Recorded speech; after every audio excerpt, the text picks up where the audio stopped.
Maybe in 2023, you didn't hit Immortal. And while that can sting a little bit at the start, let's set 2024 up to succeed with the 10 simple steps to Immortal as easy as possible. If you follow these 10 steps, you will get Immortal in 2024, so let's jump into it. Now, for the first simple step, I would say that you need to evaluate your agent pool, especially because this is like turning over a new leaf. If you've been looking to change mains, add a new main so that you have more characters that you can play or anything in between, then this is the time to do it. Do it now while you're starting fresh and you're starting your new routine. Now, what I would say, though, is that if you want to learn a new agent, understand what is needed for that agent main to become great at that agent, and if that doesn't appeal to you, then don't pick up the agent in the first place. Like, if you really want to become an Immortal Sova, but you are unwilling to learn lineups or go and practice them so that you're consistent with them, then you shouldn't even start Sova because you'll never become a fully fledged Sova Immortal main. So look at the play patterns and the things that you'll need to know when you want to master a character, and then if that doesn't line up with what you want, don't even pick them up at all.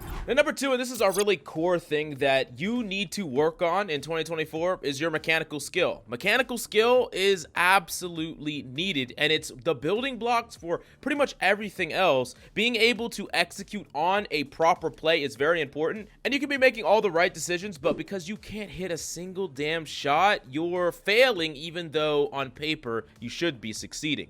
There's a couple of tricks to get great mechanical skill. First off is build an aim routine, a practice routine, and this could be unique to you, but the important thing is having something consistent that you do to work on getting your aim better every single freaking day. And right now we're seeing more pros committing to aim routines and aim practice than ever before, so you know how important it is to get your mechanical skill on point. Basically, the information that we're getting back from the pro community is that good aim is not good enough. There's always better you could go. And if you think that your aim is good enough, it's not. And there's always more steps you can take to get your aim better and better. Basically, forever, you're never done in this regard. It's a constant moving metric where you're getting better and better and better aim always. Now, if you don't really know where to go with your aim, you don't know what routine to use, and you have no idea how to get better, then definitely check out SkillCapped.com. But we have everything you need to quickly evolve your aim from a bronze all the way to an Immortal Dinker. We've seen many people come into the program and become incredible aimers at the end of it, and you can too. So if you have no direction, you really want to get better aim, and you want to set yourself up to succeed in 2024, check out SkillCapped right now down below. Now, for the next simple step is I need you to analyze your deaths. And you see, there's a lot of different ways to evaluate your game sense and your positioning, but evaluating your deaths is by far the simple and most straightforward version of this. If you are dying first consistently, or pretty much ever, or if there's situations where you died where you just didn't need to die, or there was a better engagement you could have taken, these are all learning opportunities that you can just look at and say, I messed up my positioning here. I shouldn't have fought here. I should have waited for my teammate here. Now, this goes especially for when you start to die to the same things over and over and over again. And I want to make this really clear. Try not to chalk up any of your deaths to any other reason besides your own play. It doesn't matter if your opponents are using a combination of utility, or if your teammates aren't rotating to you, or whatever the case may be. If you start to blame other people, you stop seeing what you could have done to succeed, or you could have done to stay alive in the first place, when there were many other things, many other ways you could have played it in order to still be just fine. So it's really important that you're hyper self-critical of every single death, and you use it as an opportunity to try to adjust your play slightly every single time. It's super easy to just die over and over again and lose games, and then either make excuses where you're blaming everyone else, or completely autopilot and just not think about it at all and like move on to your phone or TikTok or whatever. But you are doing yourself a disservice if your goal is to get Immortal in 2024. The next on the list, simple tip number 4, is understand the strength of your agent. You picked your agent and you know what your agent can do. You need to ask yourself, what is your agent good at? And what is it good at that other agents are not? This is super important because you need to understand what your agent is supposed to do and how you're supposed to play. Because one agent might want to fight for sight, play really defensive, and try to trade for multiple people because they have the tools to do so, while another agent is just going to dip out the second utility comes, play for a retake because that's what their kit does. It's super important to understand the strengths and weaknesses of your agent because it changes how you play, and that's ultimately what you're trying to figure out. How is your agent supposed to play this situation versus another agent? And it seems a lot more complicated than it is. All you have to do is look at the kit of your character. How does that character take space? How does that character deny enemy plays? What do? Do they have stalling capabilities? Do they have the ability to take angles? Do they have fast mobility? What do they have that lets them get away with a certain type of play or do a certain type of play in a way that most other agents cannot? Play to those strengths and understand what that allows you to specifically do that other people simply cannot. Step number 5, you need weapon mastery. And I'm not just talking about your traditional weapons, the Vandal, the Phantom, things like that, but you need to make sure that you're putting time and effort into practicing all the weapons that you use often in your games, and don't just say it's good enough. And what I'm really talking about are weapons like the Sheriff, the Marshal, the Operator, the Bulldog, the Guardian, even the Outlaw. These weapons are difficult to use consistently, and especially if you're not practicing them outside of your matches, you're not getting enough reps on these guns, because a lot of these guns you might be using like one or twice throughout an entire game, and if you only do that throughout an entire game, you're getting really little percentage of playtime on these guns,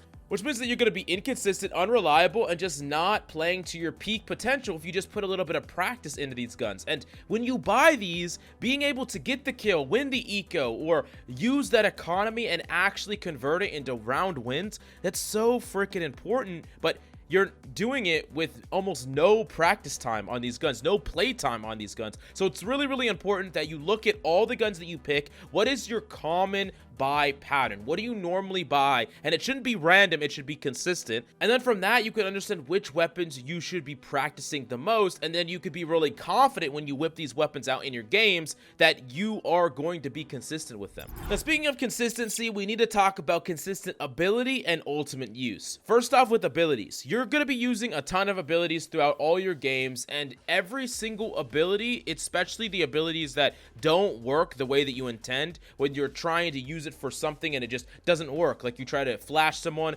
and they don't get flashed, or you try to scan someone and it doesn't clear all the corners that you want them to clear. You need to be evaluating these abilities, and don't just chalk it up to like, oh man, I just maybe messed up, I'm just gonna move on. It's really important that you can trust your abilities. You can trust them to do exactly what you envision them to do, and if there's any failure rate, which happens all the time for a number of different reasons, maybe you're flashing too far out, maybe your dart is a little bit off its lineup, whatever the case may be, very important that you nip these things in the bud, because it could be costing you rounds and you not even realize it, and it's because you're too caught up with just going through the motions of using your abilities rather than how consistent they are getting value.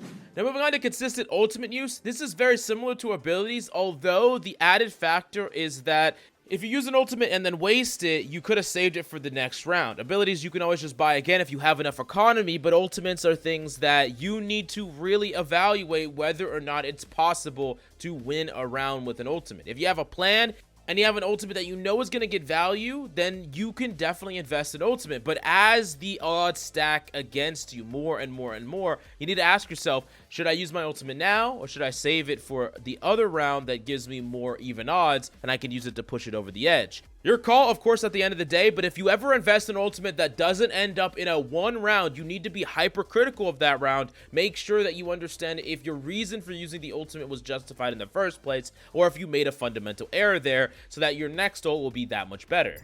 Now, moving on to number 7, I need you to have clear and concise communication. And this is a really simple one, but it's super important to make sure that everything that you say is focused and easy to understand by everyone that is listening.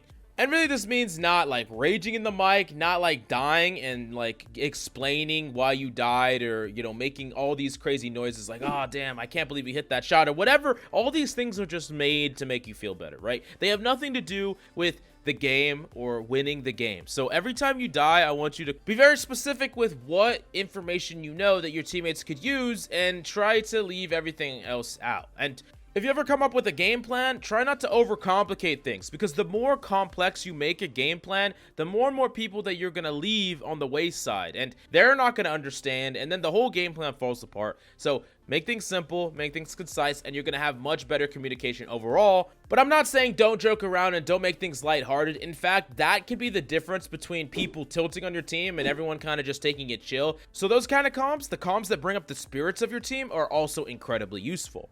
Now, step number 8, and this one's really important, VOD Review and Analysis. And you don't even have to get someone to do this for you. You can do it yourself, where you're just recording your own gameplay and looking back on the games that you just don't know what happened, don't know how you lost, don't know the mistakes you made. Go watch it. And I promise you, just looking back at your own gameplay, you're gonna be like, ugh, this is gross. It happens to every single person who does this for the first time. While we're in the moment and playing, it's really hard to be critical of ourselves because it's like our own decisions and we connect it to what we're thinking right now. But after the fact, we go back and look at it and we can really easily see all the mistakes that we're making that we just couldn't see in the moment. And this really helps you find exactly what you need to work on the most, regardless of what your mistakes are or what your weakness is. This is going to help you target those things and start to improve that much quicker. Now, these last two are undoubtedly the best tips in the entire video, so it's the ones that people are least likely to watch all the way through. But if you do, these give you the highest chance of actually getting Immortal in 2024. Number 1 is create a realistic goal. And what I mean by this is it's very important to make actual goals to your progress, but do it on smaller time intervals that are realistic. I don't want you to say, oh, by next week, I'm going to get to Radiant. No, it's not a realistic goal. And if you fail to meet those goals, you're going to be really disheartened and you don't even have anything to learn about your process when you do that. But if you make a goal that says 2 months from now, I'm going to rank up from where I'm at now to the highest rank in the next rank up, right? This is a realistic goal where you know exactly what you want to get to and you give yourself enough time to do it. So then you know how to use your days. You know how much practice you need to put in. You know when you should plan your VOD reviews, when you should use your time to get better at your lineups, or whatever the case may be. The realistic goal allows you to have enough time so that that goal is achievable. And then by the time the goal comes around, you gave yourself enough time, you're going to either blow through that goal or you're going to get very close. In either instance, you can learn something from it. And it's super important that you don't let yourself get disheartened or get burnt out because you're making these goals that just don't make any sense. Like, oh, I'm going to go on a crazy only win streak all the way from here to Immortal tomorrow. No, it's not a realistic goal, and you're just setting yourself up for failure. Now, number 10, super important, and not enough gamers especially do this, is you need to build a routine, a very consistent routine.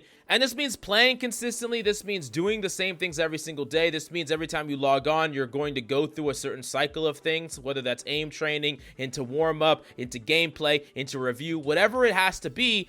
Routine and consistency is what gets you places, not being super motivated in the moment. Like, let's say you have a dream body where you want to be like jacked with a 6-pack or whatever, right? If you go work out really, really hard tonight or tomorrow or whatever, are you going to get that dream body within a couple of days? Absolutely not. It's impossible. It doesn't matter how hard you work. It literally doesn't matter. It's impossible. But if you work out consistently every single day from now for a year, then you're going to get way, way closer to your dream than possible, or you're going to blow past your goal. And it's super important that if you're really committed on achieving your goals in Valorant, getting Immortal, then you need to stick with a routine, because making it random and crazy and chaotic hasn't been working for you. So let's build some structure, and I promise you, you'll see fantastic results. All right, though, guys, before we wrap this up, let me tell you a little bit more about SkillCapped. So we offer a 5-division rank up guarantee, and that's a pretty crazy thing to offer. It's like a gym membership guaranteeing you'll get ripped. Your local gym would go bust if they offered that. Not us. We've offered this for years because our service really works. It works so well, in fact, that we're able to produce by far the largest catalog of premium Valorant guides on the internet. We add new courses every month with over 1,000 guides curated into 50 courses no one can compare. We also have a direct line of communication with subscribers in our Discord so that you can get connected immediately to some of the best players in the game who will respond to any and all questions asked. Sign up today for as little as $6.99 a month if you are serious about improving. So that's going to be all for this one today. Thank you so much for watching, and we'll see you in the next one.